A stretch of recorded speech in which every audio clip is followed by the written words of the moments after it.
Hi, cEDH enthusiast, and welcome to a Yuriko Doomsday cEDH deck tech video. This deck is a typical consultation deck that wins the game with either Fastest Oracle or Jace, Wielder of Mistress, together with either Tainted Pact or Demonic Consultation. It is quite popular to go for the so-called Yuriko tap and burn, where you attack with Yuriko, get a top flip trigger to reveal a, let's say, Draco or Emrakul that will deal 13 or 16 damage to all of your opponents, and then you trick the really expensive card back on top of your library. This deck isn't going for that strategy whatsoever. Yuriko is basically a card drawing commander that is drawing into your combo pieces, your tutors, your interaction and protection for your combo when you're trying to go for this rock solid strategy fast as consultation. But why Yuriko? I mean, why not Phrastus and Tymna? More colors, more good, right? One of the stronger aspects about partner commanders is that you have different commander tags on them. They become really resilient. You cast your Phrastus for 2 mana, it gets counterspelled. You cast your Tymna for 3 mana, it gets counterspelled. And then you cast your Phrastus for 4 mana.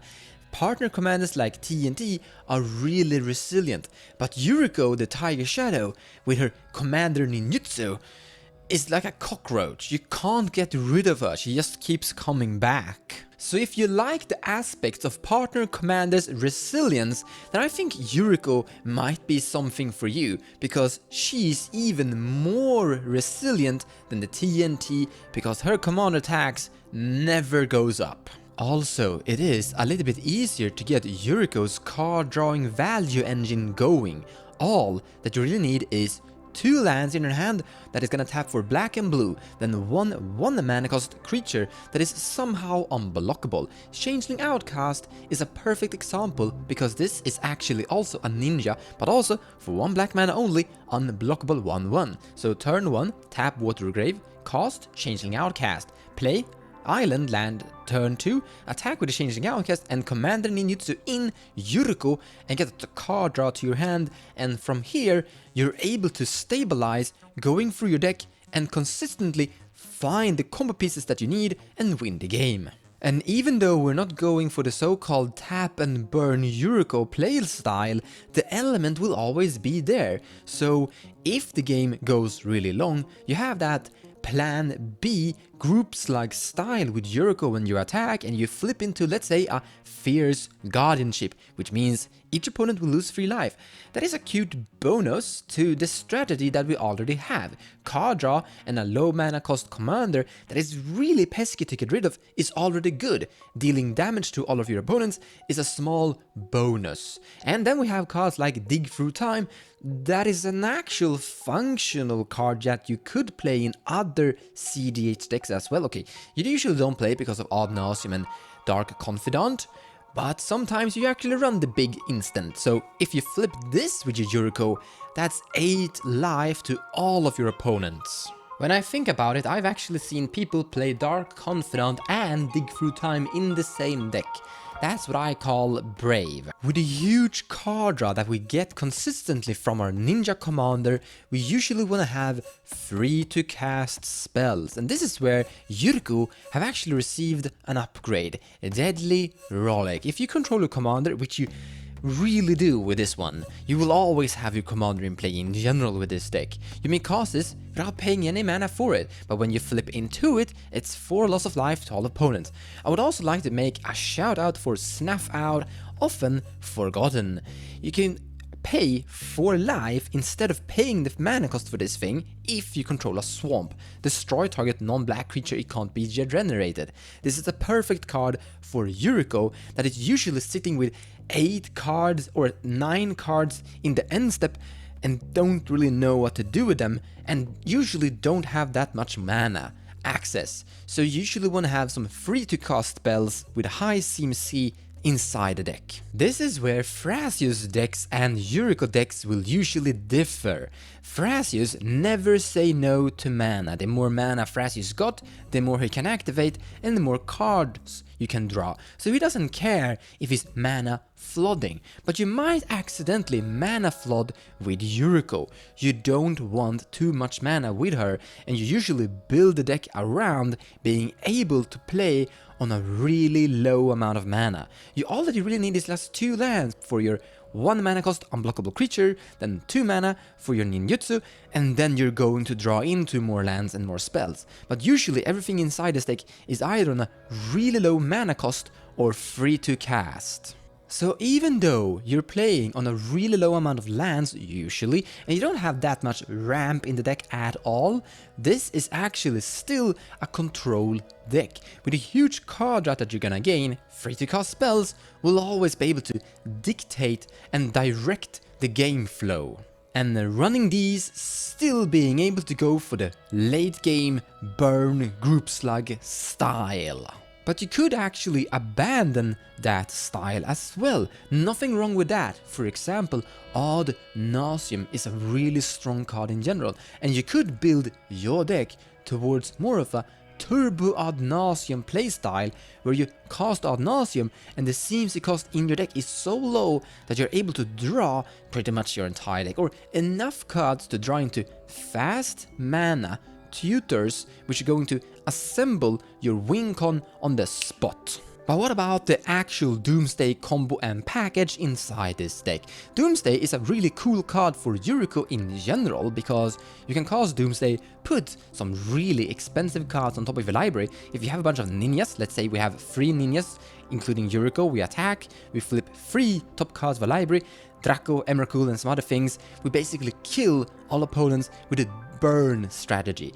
However, we're not going for that at all. Instead, we are going for Thassa's Oracle. So you cast your Doomsday for, let's say, 3 black mana, you put Thassa's Oracle on top of that deck, you attack with Yuriko, you reveal Thassa's Oracle, you put it into your hand, each opponent loses 2 life, that's nothing, then we pay 2 blue mana, cast the Thassa's Oracle, and if we have enough devotion, we're able to win here on the spot from only 1 card, Doomsday. The Thassa's Oracle can be somewhere in the deck.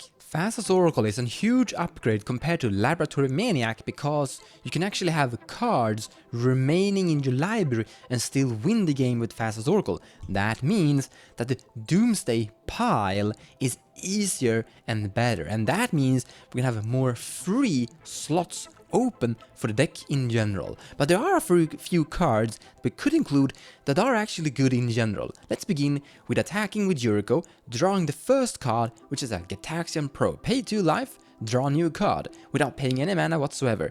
We draw into, let's say, Frantic Search, and you pay 3 mana, you draw 2 cards, discard 2 cards, and you untap 3 lands. This means that we need to have 3 black mana for the Doomsday, and then 3 more mana for Frantic Search. But if we have that 6 mana, which isn't impossible, we have now shrinked the deck down to only 2 cards remaining. And then within that Frantic Search stuff, we're gonna draw into your Thassa's Oracle and, let's say, a Pact of Negation. And then you cast your Thassa's Oracle, you have a Pact of Negation in your hand, or a Force of Will or Fierce Guardianship, doesn't matter. And then you're able to probably win the game, even though they might have spot removals for some of your devotion to blue. So to really clarify, this is how your Doomsday pile could look like. First thing, Gitaxian Probe, you draw that with your Yuriko trigger. Then Frantic Search, then you have Pact of Negation and Thassa's Oracle. Perfect Doomsday pile for this Yuriko strategy. I would like to mention Street Wraith as well. This is also a Doomsday candidate you could include. It is very similar to a Gitaxian Probe, pay 2 life, draw a new card. The only difference is you don't get to look at an opponent's hand, so this is basically making your deck from a 99 into a 98, which isn't bad. It is also a 5 mana cost spell, so if you flip into this with your Yuriko, that's 5 loss of life to your opponents, and it will function within the Doomsday, making it more resilient towards spot removal against your devotion to blue. So it is something you could play, I guess. Let's talk a little bit about the deck in general. So Spellseeker is a decent card in general. That's something you can play in a lot of different decks. It's a 3 mana cost creature with an ETB effect that will search your deck for a Tainted Pact or a Cyclonic Rift. or maybe even a mana drain. It is something of a tutor for toolboxing. But with Yuriko you can do some really cool tricks. Let's say you have Yuriko in your command zone and you attack with Spellseeker against an opponent that doesn't have any blockers whatsoever. You usually have 1 or 2 opponents without any blockers. Then you can Commander Ninjutsu Commander into play, return Spellseeker back to your hand for some more grindy value gain. But it is also really important to give a thought about what 1-cost creatures with some evasion you're going to include inside the deck, because you need a few, somewhere 11 or maybe 12 around that count, so you're consistently having a turn 1 creature with evasion and a turn 2 Yuriko attacking. I would really like to give a shout out to Cabal Therapist, because you can actually use it to sacrifice your commander Yuriko, so it goes back to your command zone, which it is actually better sometimes because it's easier to get your commander through when it's coming into play with Ninjutsu. And Cabal Therapist got Menace. Also, you get to look at an opponent's hand to see what they're up to and potentially get rid of some cards if you're able to sit there and grind with this. But basically this is 1 black mana for a 1/1 with Menace. Some other Yuriko all-stars are these 3. Siren Storm Tamer, you can sacrifice it to counter something that is targeting your stuff. Spectral Sailor is amazing because it actually has a card drawing function on it for 4 mana. Very similar to Thrasios. With this, you can draw more cards when nothing is happening. Wingcrafter is making Yuriko, or giving Yuriko, sorry, flying, which means she's better at getting through as well. Now this is not, I repeat, not a ninja tribal deck, because when you're starting to include all the ninjas that you could possibly look at or consider playable for Yuriko, you're starting to eventually get something of a bad deck. Don't go overkill on the ninjas, choose the ones that are actually decent and functional. So first one, we have a Changeling for only 1 colorless mana, which is perfect. You could have this in play in your starting hand, attack someone that doesn't have a blocker. You usually have an opponent without any blocker, turn 2. Then you ninja in your commander, and then later if you get this into play without an opponent with blockers, this could also generate ninja trigger effects from your Yuriko. Mistblade Shinobi is only 1 blue mana. You could easily get that thing into play with some ninja tricks from your creatures with evasion.